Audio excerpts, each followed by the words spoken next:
भाषा और पाठ्यक्रम विषय हम पढ़ रहे हैं। इसमें हमने इससे पहले भाषा का अर्थ, महत्व, प्रकृति, विशेषताएं, उसके कार्य, कई सारी चीजें हमने इससे संबंधित, भाषा से संबंधित पढ़ ली है।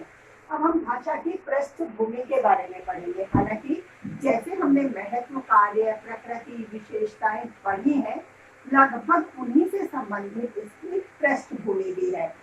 पृष्ठभूमि है, भाषा की भूमिका है, बस बोलने का थोड़ा सा अलग अंतर है। इस तरह से डिक्टेशन बन के आ जाए तो आपको लगे कि हमने ये तो लिखा ही नहीं, कैसे लिखें, तो ऐसी कोई दिक्कत नहीं है। जो हमने प्रकृति, विशेषताएं, भाषा के कार्य, ये सब पढ़े हैं, कहीं ना कहीं उन्हीं से संबंधित इसकी पृष्ठभूमि और भूमिका भी होती है। मैं पॉइंट वाइज और थोड़ा सा बता देती हूँ अलग से भी, ताकि आपको दिक्कत नहीं हो। हालांकि वो सारे पॉइंट्स हम एक्सप्लेन कर चुके हैं। तो आज भाषा की पृष्ठभूमि,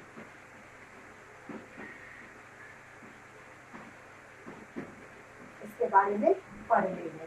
भाषा की पृष्ठभूमि, यदि हमसे भूमिका से संबंधित पूछा जाएगा तो भी हम यही बताएंगे सारा, और पॉइंट्स है वो लगभग और सिमिलर ही रहेंगे जो अब तक हमने पढ़े हैं। भाषा की पृष्ठभूमि और भूमिका, ठीक है। अब वो सारी बातें जो हम लिखते हैं कि भाषा किस प्रकार से बोलने का के लिए माध्यम है, विचार विनिमय का साधन है। बालक जब जन्म लेता है, आसपास के वातावरण से, परिवार से, माता से, किस तरह से अनुकरण के माध्यम से वह अपने मातृभाषा को, अपने आसपास के वातावरण की भाषा को सीखता है। तो ये सारी बातें। इसके अलावा भाषा का क्या अर्थ है, तो ये जैसे कोई भी ऐसा प्रश्न पूछा जाता है, उसमें हमें इस बात का ध्यान हमेशा रखना है कि जिससे संबंधित प्रश्न पूछा जा रहा है उसके बारे में पहले हम थोड़ी जानकारी दें। उसके बाद जो प्रॉपर बात हमसे पॉइंट या फिर जो प्रकरण प्रॉपर पूछा गया है उसकी डिटेल में हम उसका फिर बाद में वर्णन करें, उसको बाद में बताएं। तो ऐसे ही जैसे भाषा की जो प्रारंभ में मैंने सारी बातें बताई हैं, किस प्रकार ये अभिव्यक्ति का, विचार विनिमय का माध्यम है, किस प्रकार बालक जन्म से भाषा सीखना प्रारंभ करता है, वो सारा लिखने के बाद भाषा का क्या अर्थ है, एक दो हमने परिभाषाएं जैसे बता दी जितनी आवश्यकता है। जैसे कितने नंबर का प्रश्न हमसे पूछा गया है, मान लो बड़े ही प्रश्न में पूछा है तो भाषा के बारे में जानकारी देते हुए जैसे भाषा क्या है, अर्थ बताओ उसका, उसके बाद उसकी परिभाषाएं लिखो, फिर जो निष्कर्ष वाली परिभाषा है उसे बताते हुए फिर अलग से हेडिंग डाल के भाषा की पृष्ठभूमि या भूमिका लिखकर फिर उसके सारे हमें पॉइंट्स वाइज वर्णन करना होता है। तो ये सारी बातें जैसे भाषा से संबंधित वो मैं बता ही चुकी हूँ। तो अब हम भाषा की पृष्ठभूमि वाले पॉइंट पे आ जाते हैं। जैसे भाषा एक कला है, पहला पॉइंट, भाषा एक कला है।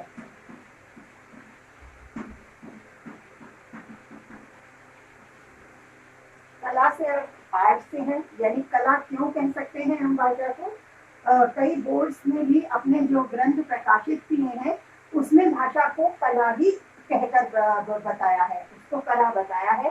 क्यों बताया है कि जैसे जो भाषा अभिव्यक्ति और विचार विनिमय का माध्यम है उसमें कई सारे शब्द हैं, कई ध्वनियां हैं, कई वाक्य हैं, किस प्रकार उनको अभिव्यक्त किया जाना है, उसकी व्याकरण क्या है, वाचन में कुशलता क्या है, बोलने या अभिव्यक्त करने में क्षमता क्या है, या अभिव्यक्ति में किस तरह से अभिव्यक्त किया जा रहा है भाषा को, कहीं जैसे विराम चिन्ह है, कई सारी बातें हैं। तो बहुत सारी सभी चीजों को देखते हुए एक तरह से भाषा में पूर्ण दक्षता प्राप्त करना, अभिव्यक्ति में दक्षता प्राप्त करना, समझने में तो है ही कि किस तरह से हम दूसरे के विचारों को ग्रहण कर रहे हैं, लेकिन एक तरह से वाचन की भी पूर्ण दक्षता प्राप्त करना इन सभी के माध्यम से आएगी। ध्वनि, वाक्य, शब्द है, व्याकरण का ज्ञान है, तो ये सारी चीजें कुशलता प्रदान करती है। और वही कुशलता क्या है, एक तरह से कला है अपनी भाषा को अभिव्यक्त करने की, इसीलिए भाषा को एक कला भी कहा गया है। इसी तरह से जैसे अगला पॉइंट हम लिखे कि भाषा जो है वह निरंतर अभ्यास और व्यवहार से आती है, कि जैसे जो भाषा है उसका निरंतर अभ्यास और व्यवहार भी होता रहता है, उसी से वह निखर पाती है या और अधिक उसमें निखार हो पाता है और अधिक विकसित हो पाती है। भाषा निरंतर अभ्यास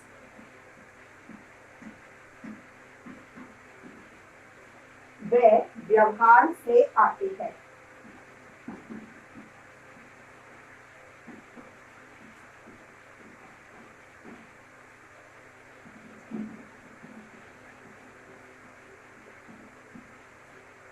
इस प्रकार कितना हम भाषा को बोल रहे हैं, कितना अधिक उसका अभ्यास कर रहे हैं, यह उस भाषा की प्रयोग की व्यवहार कुशलता पर निर्भर करता है। इसी प्रकार से जैसे मानो कोई कार चलाने का अभ्यास कर रहा है, तो जितना वो अभ्यास करेगा उतना ही उसे चलाने में वह दक्ष होगा। कोई गायक है, मानो विभिन्न तरह की राग रागनियों को गाने का वो प्रयास कर रहा है। अब विभिन्न राग रागनियां जब वह गा रहा है, तो उनमें एक तरह से किस तरह से उसे अभ्यास करना है, बार बार अभ्यास करना है, निरंतर अभ्यास करते जाना है और व्यवहारिक रूप में उन्हें गाकर भी उसे अभ्यास करना है, तैयारी करनी होती है। ठीक इसी प्रकार से भाषा भी निरंतर अभ्यास और व्यवहारिकता में प्रयोग में लेने से कुशल हो पाती है, उसी से इसका अधिक विकास होता है। इसी प्रकार से अगला पॉइंट है भाषा सीखने के प्रति रुचि। भाषा सीखने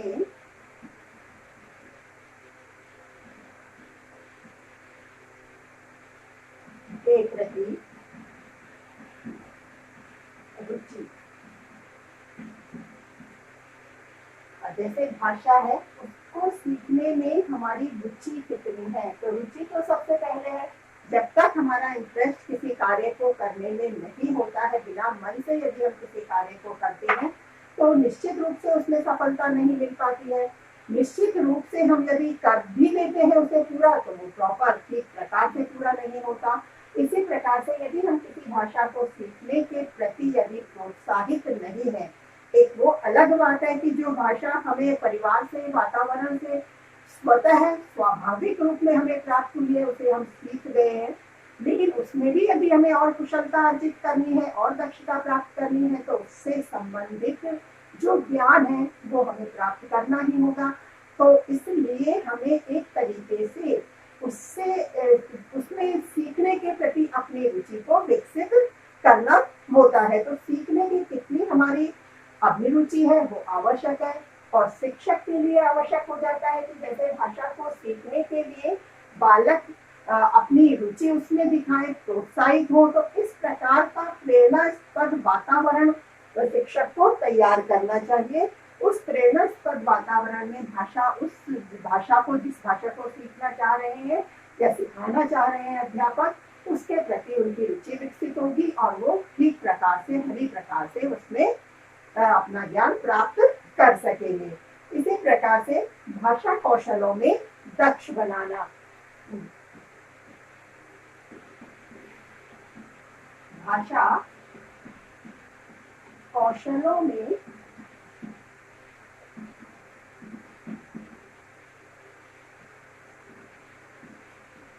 दक्ष बनाना।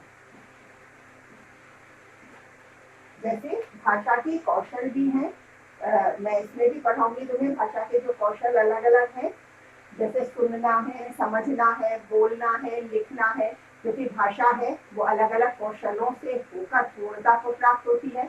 जैसे हम बालक की भी बात करें तो सबसे पहले बालक क्या करता है, भाषा को सुनना प्रारंभ करता है, सुनता है, सुनकर वह अनुकरण करता है और अनुकरण करके उसी प्रकार का बोलने का वो प्रयास करता है।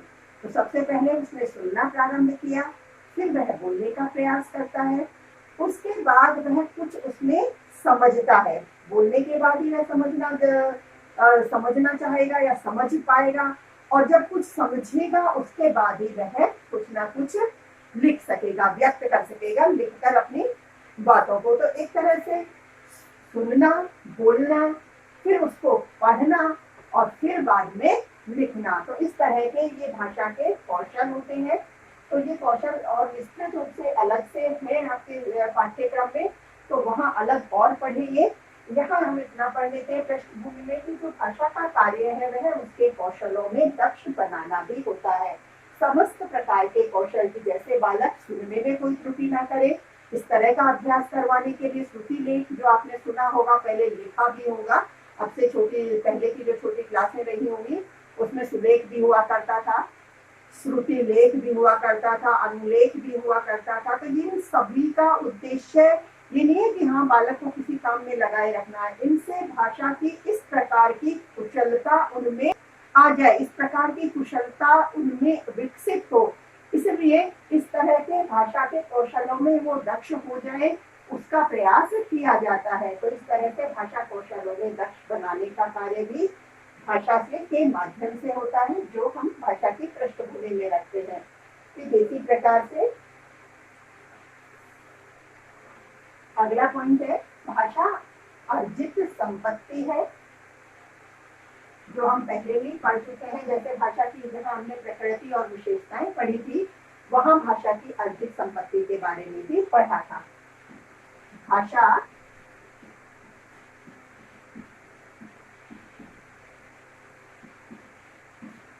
अर्जित संपत्ति है,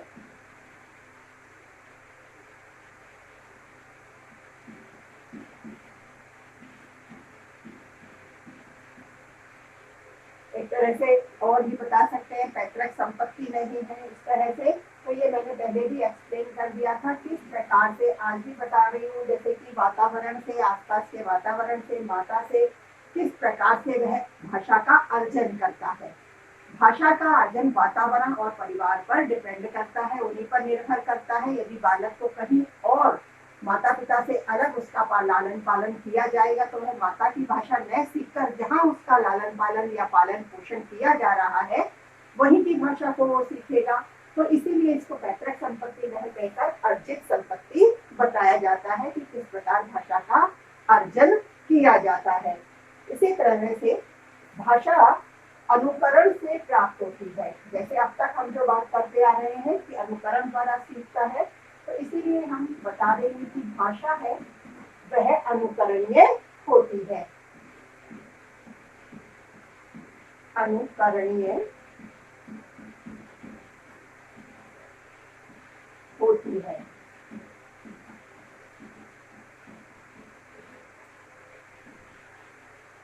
इसको और अधिक एक्सप्लेन करने की आवश्यकता नहीं है। जैसे जो बातें हम अब तक बताते आए हैं वो सभी से संबंधित हैं। जैसे बालक ने जन्म लिया, किस प्रकार जन्म लेकर परिवार में सुनकर वह अनुकरण के द्वारा वहाँ की भाषा को वह सीखता है, वहाँ से सीखता है, पास पड़ोस में खेलने जाता है, पास पड़ोस की भाषा भी सीखता है। इसी प्रकार विद्यालय में आता है, विद्यालय में आकर वह कई तरह के कई क्षेत्रों के विद्यार्थियों के संपर्क में आता है, उनसे भी कुछ शब्द वह सुनता है, अनुकरण के द्वारा उन्हें भी वह सीखता है। तो किस प्रकार से उसकी भाषा का निर्माण होता है अनुकरण के द्वारा। तो इसलिए हम ये बता सकते हैं कि भाषा अनुकरणीय होती है। इसी प्रकार से भाषा एक व्यवस्था है। अब किस चीज की व्यवस्था है भाषा? ध्वनि प्रतीकों की या ध्वनि के जो भी शब्द है, वाक्य है, उन सबकी एक व्यवस्था है।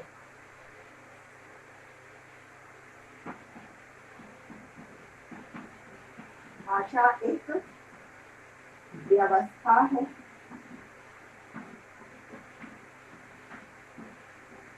तो इस व्यवस्था में हमें यही सब बताना है कि किस प्रकार से ध्वनि, वर्ण, शब्द, वाक्य किस प्रकार से व्यवस्थित होकर, संगठित होकर भाषा का निर्माण करते हैं, व्यवस्थित ढंग से करते हैं। इसीलिए एक तरह से ये बता सकते हैं कि जैसे जो भाषा है वह व्यवस्थित है, व्यवस्था है। इसका मूल तत्व, जो इसका मूल तत्व है, जो मूल तत्व की हम बात करते हैं तो वह क्या है? ध्वनि ही है। फिर ध्वनि के बाद ही सारे वर्ण, वर्णों से जैसे शब्द, फिर वाक्य,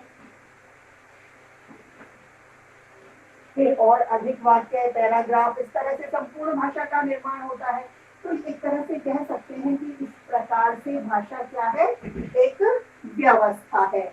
इसी तरह से भाषा है वह समाज सापेक्ष होती है।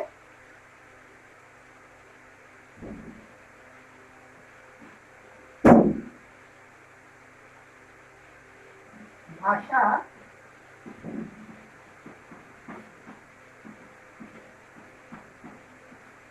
समाज सापेक्ष होती है।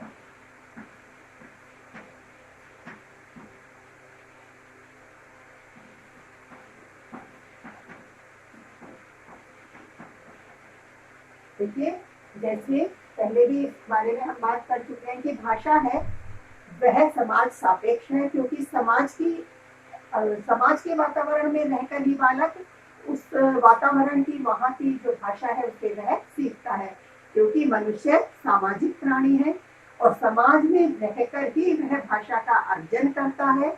इसलिए अब वहाँ की जो भाषा है उसी को वह सुन रहा है, अनुकरण कर रहा है, अर्जन कर रहा है, तो वहीं की भाषा को वह सीख रहा है। अब समय के अनुसार वह जो समाज की जो भाषा है उसमें समय के अनुसार परिवर्तन भी होता रहता है, कोई ना कोई वृद्धि, विकास, पल्लवन, एक तरह से और विस्तार और अधिक विकसित रूप होता रहता है।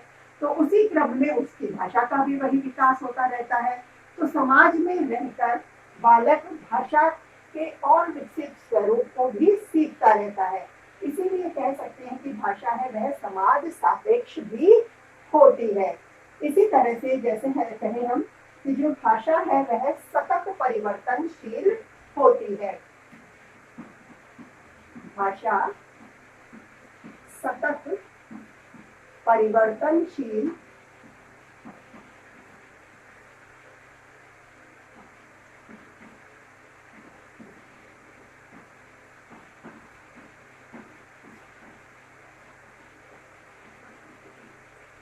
होती है। सतत से हमेशा लगातार से है, निरंतरता से है।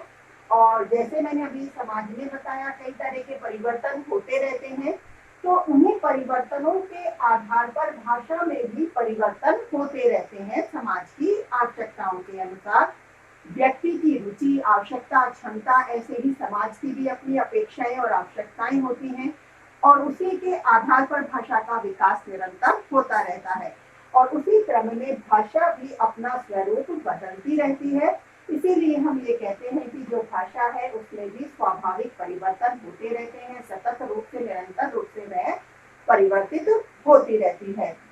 इसी तरह से हम कहें कि जैसे भाषा की संरचना दूसरी भाषा की संरचना से भिन्न होती है।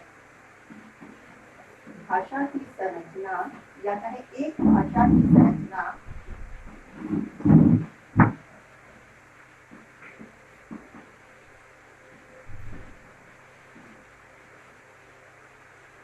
दूसरी भाषा की संरचना से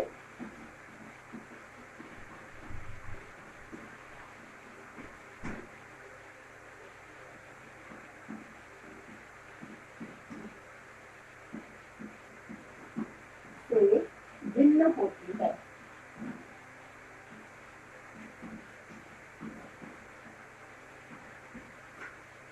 एक भाषा है दूसरी भाषा से भिन्न होती है। इसका अर्थ यही है कि जो भाषा है वो सभी भाषाएं अपना मूल स्वरूप लिए होती हैं। उनके मूल में अपनी एक मूल भाषा होती है जिसकी ध्वनि, शब्द है, अर्थ है उनका, उनके वाक्य हैं, उनमें कुछ ना कुछ स्वाभाविक रूप से अलग अंतर होता है। उनका जो स्वाभाविक भाषा है वह अलग होता है। जैसे भाषा के बारे में हम और भी कई भाषाएं अभी इससे आगे मैं बताऊंगी, तो उनमें कहीं किसी में लिपि का अंतर होता है, कहीं लिखने के ढंग का अंतर होता है, कहीं किसी तरह के वर्ण, उनके उच्चारण का ढंग, तो कई सारी बातें हैं। कहने से अर्थ है उनका जो स्वाभाविक भाषा है, जो मूल भाषा है उसमें अंतर अवश्य होता है, चाहे थोड़ा अंतर होता है चाहे अधिक अंतर होता है। तो जो भाषा दूसरी भाषा होती है तो दोनों भाषाओं में स्वाभाविक ढांचे में कुछ ना कुछ परिवर्तन या अंतर अवश्य होता है।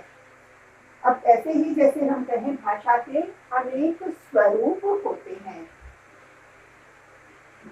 क्योंकि कोई एक ही भाषा नहीं होती, कई तरह से कई प्रकार की भाषाएं होती हैं। किसी न किसी क्षेत्र के आधार पर, जैसे हम थोड़ा सा आगे जाएंगे, फिर वहां से और थोड़े से 4 किलोमीटर 10 किलोमीटर, हर क्षेत्र में अंतर हो जाता है भाषा के बोलने का। चाहे 1 या 2 शब्दों का अंतर मिलता है, 4 का 5 का, कहीं अंतर मिलते हैं, कहीं भाषा ही बदल जाती है, लेकिन यह स्वाभाविक अंतर अवश्य होता है। इसीलिए हम ये बता सकते हैं कि जैसे भाषा के अनेक रूप होते हैं।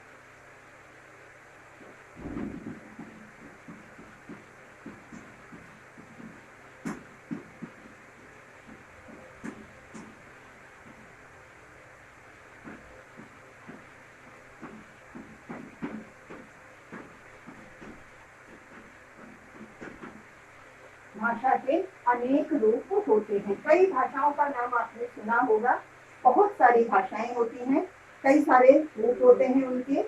लेकिन ये कहें कि जैसे मानो कि भाषा किसी एक व्यक्ति की संपदा है या व्यक्तिगत पहचान है, ऐसा नहीं है, क्योंकि उसको बोलने वाले आसपास वाले काफी कई व्यक्ति हो सकते हैं, इसलिए इसको सामाजिक संपदा भी कहा जा सकता है।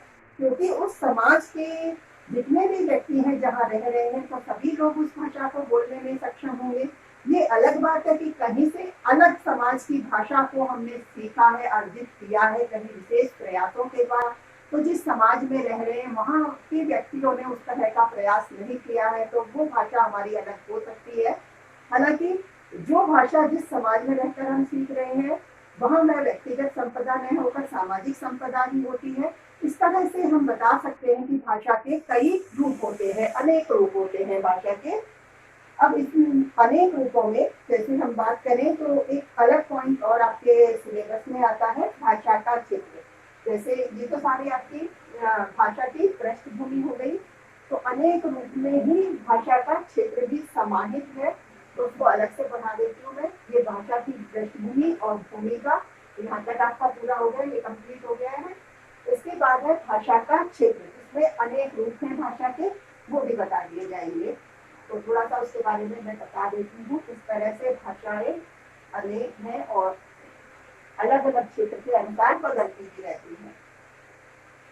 यह हमारा अलग टॉपिक है, भाषा का क्षेत्र।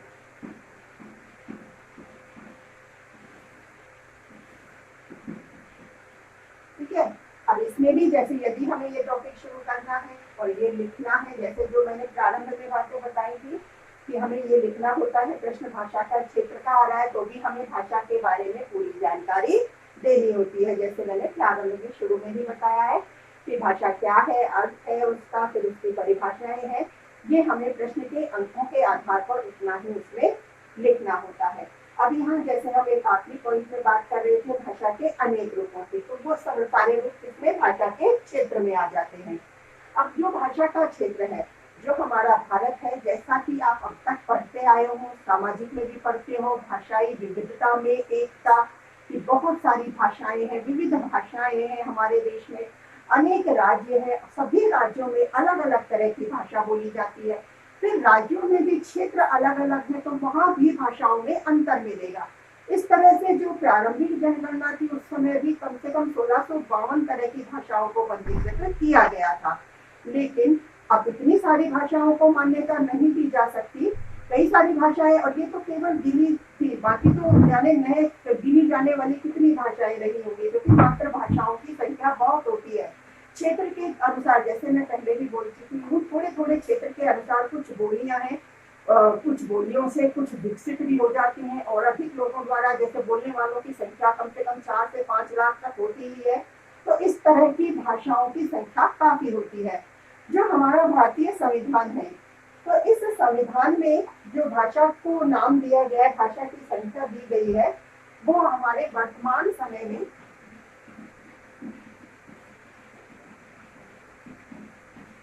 कुल 22 भाषाएं भारतीय संविधान में मानी गई है। हमारे भारतीय संविधान के 7वें भाग में, जो संविधान है उसके 17वें भाग में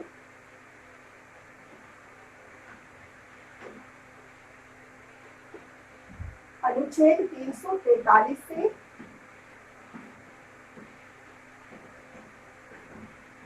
343 से लेकर 351 तक 8वीं अनुसूची है।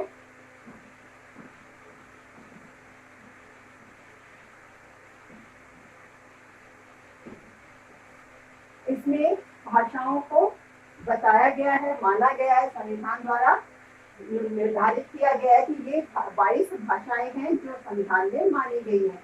तो ये 8वीं अनुसूची के अनुसार जो हमारे भारत में जिनको मान्यता दी गई है वो 22 भाषाएं हैं। हालांकि जब संविधान लिया गया था तो सबसे पहले उसमें प्रारंभ में केवल 14 भाषाएं थी, फिर और 3 भाषाएं जोड़ी गई, फिर 17 हो गई, फिर और 1 भाषा जोड़ी गई, फिर 18 हो गई।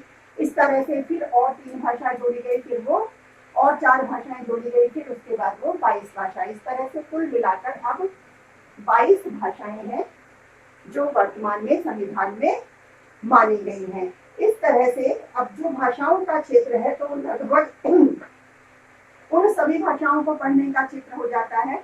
लेकिन हमारे जो भाषा और पाठ्यक्रम है इसमें भाषाओं के क्षेत्र के आधार पर जैसे उस क्षेत्र को अलग अलग श्रेणियों में डिवाइड कर दिया है। बताया है कि इस क्षेत्र में जैसे इस प्रकार की भाषा चला करती थी, इस तरह के क्षेत्र में इस तरह की, तो क्षेत्र वाइज भी इसमें अलग अलग तरीके से इसमें बताया है। तो उसको और बता देती हूँ मैं।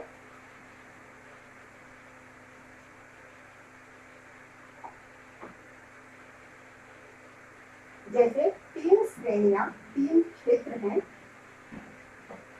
जो माने गए हैं भाषा के अलग तरह से, जो कि प्रचलन में रहे थे। पहला क्षेत्र है इंडो आर्यन भाषाएं।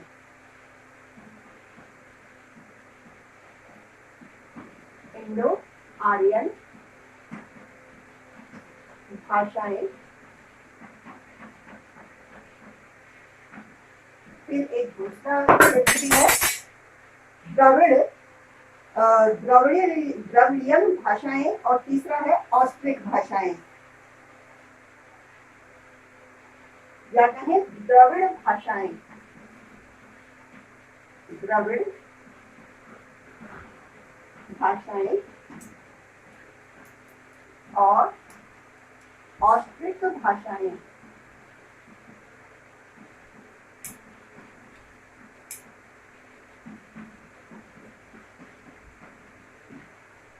फिर इसके अलावा भी कुछ अन्य भाषाएं हैं। अन्य भाषाओं में जैसे तिब्बत चीनी भाषाएं या छोटी भाषाएं, चीनी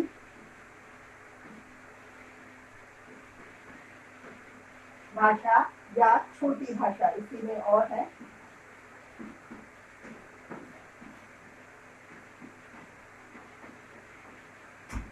इस तरह से भाषा के कई क्षेत्र निर्धारित किए गए हैं। मुख्य रूप से इन्हीं 3 क्षेत्रों को बताया गया है कि जैसे प्राचीन काल से जो भाषाएं चली आ रही थी, इस तरह से इंडो आर्यन भाषाओं में किस श्रेणियों ने विभाजित किया है, द्रविड़ भाषाओं में, ऑस्ट्रिक भाषाओं में, और फिर अन्य भाषाओं में तिब्बती चीनी या छोटी भाषा। यूं तो भाषा का क्षेत्र जैसे मैंने बताया क्षेत्र के आधार पर निर्धारण करना काफी मुश्किल सा है, क्योंकि उनकी गणना भी पूर्णतया से नहीं हो पाती है। केवल कुछ ही भाषाओं को चिन्हित किया गया है। उसी आधार पर मैंने बताया भी है कि जैसे हमारी जो वर्तमान सूची है उसमें 22 भाषाओं को संविधान में मान्यता दी गई है 8वीं अनुसूची में, और इस आधार पर जो हमारी पाठ्यक्रम है उसमें इस आधार पर भाषाओं के क्षेत्र को विभाजित किया गया है। तो इसी क्रम में भाषाओं के क्षेत्र को हम और पढ़ लेंगे अगली बार। यहाँ तक अब हमने समझ लिया है कि कितना हमारा भाषाओं का क्षेत्र होता है। तो भाषाओं के क्षेत्र में कौन कौन सी भाषाएं आ रही हैं, कितनी भाषाएं आ रही हैं।